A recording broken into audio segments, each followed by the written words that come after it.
Before dawn, the shoreline is empty. The tide comes in without sound. Fog presses low against the water, swallowing the outlines of trees.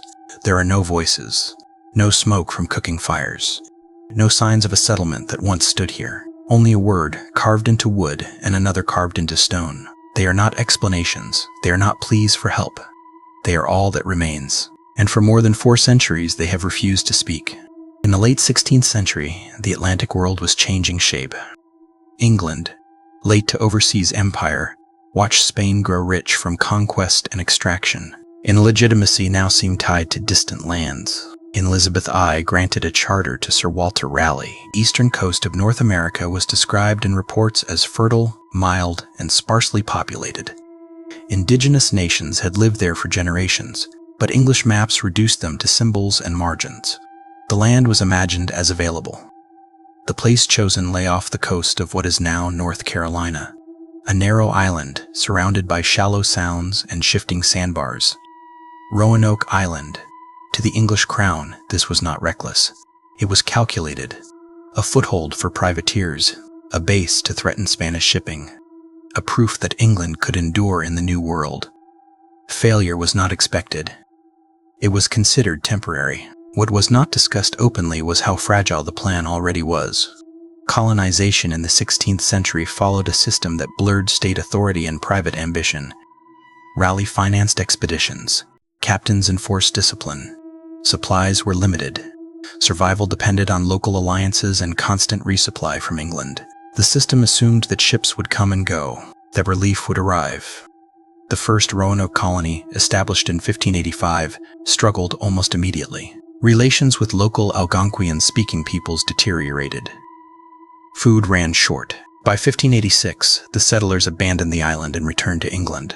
This failure did not end the project, refined it. The next attempt would include women and children, families, not just soldiers and men seeking profit, but permanence. A community meant to stay. In 1587, more than 100 settlers arrived at Roanoke Island under the leadership of John White. Among them was his daughter, Eleanor Dare. Shortly after arrival, she gave birth to a child. The child was named Virginia Dare. She was the first English child born in the Americas. It was meant to be a beginning. Daily life at Roanoke was quiet, difficult, and closely managed. The settlers repaired abandoned structures from the earlier colony. They rationed food. They attempted diplomacy with nearby native communities, some of whom remembered the violence of the previous English presence. They were not self-sufficient. Within weeks, the settlers persuaded John White to return to England for supplies. It was a dangerous crossing, but remaining without resupply was worse. White agreed. He left behind his family, his newborn granddaughter, more than 100 people on a thin strip of land dependent on his return. What none of them could fully control was time. England was on the brink of war. The Spanish Armada was assembling. All available ships were ordered to remain for defense. White's return was delayed, not by months, by years. When John White finally sailed back toward Roanoke in 1590, the voyage itself was marked by storms and loss. By the time his ship reached the Outer Banks, it was late summer. They anchored near the island on August 18. It was Eleanor Dare's birthday. White went ashore expecting urgency. Signs of struggle. Ruins, graves. Instead, the settlement was dismantled. Structures had been taken down carefully. No bodies, no weapons scattered, no signs of battle. One word was carved into a post, Croatoan. Another, abbreviated, carved into a tree, Crow. This was not a sign of distress. Before leaving, the settlers had agreed on a code. If forced to leave under threat, they would carve a cross above their message. There was no cross.